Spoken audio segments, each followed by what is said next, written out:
ఓం నమస్తే అండి. నేను స్పిరిచువల్ హీలింగ్‌లో ఒక చిన్న అనుభవాన్ని ఎదుర్కొన్నాను. ఒక్కోసారి నేను కొత్తగా ప్రారంభించానండి స్పిరిచువల్ హీలింగ్ నేను.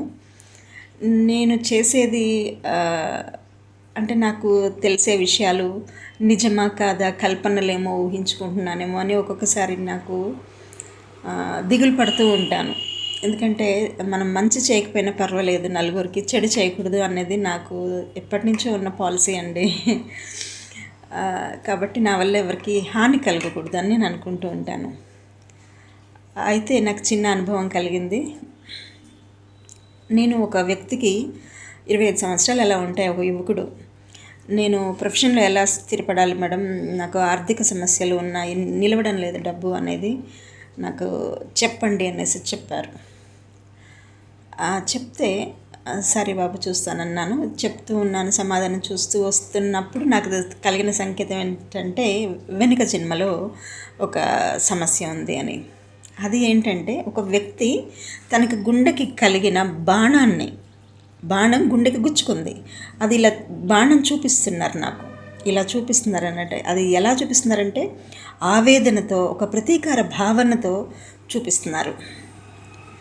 అప్పుడు కాసేపు ఆలోచించి నేను ఆ బాబుని అడిగాను, మీకు ఎప్పుడన్నా గుండెలో నొప్పి వచ్చిందా అని.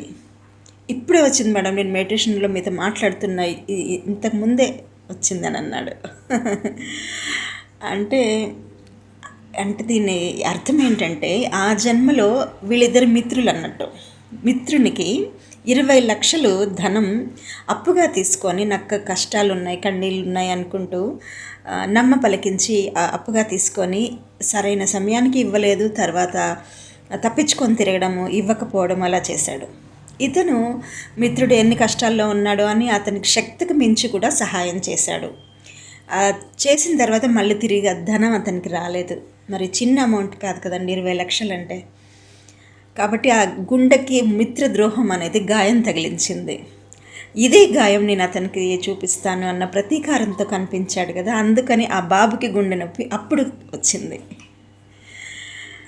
ఆ తర్వాత నేను దీనికి పరిష్కారం అయితే చెప్పాను, ఇద్దరితో మాట్లాడి చేసి.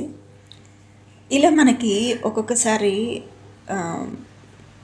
వెనుక జన్మల్లో నుంచి కూడా వచ్చే సమస్యల గురించి సంకేతం పరమాత్మ తెలుపుతారండి. నిజంగా వారి జ్ఞానం అనంతం, వారి కృప అనంతం. మనం సామాన్యులం అండి. మీలో ఎవరికైనా స్పిరిచువల్ హీలింగ్ కావాల్సి వచ్చినప్పుడు తప్పకుండా సంప్రదించండి. ధన్యవాదాలు.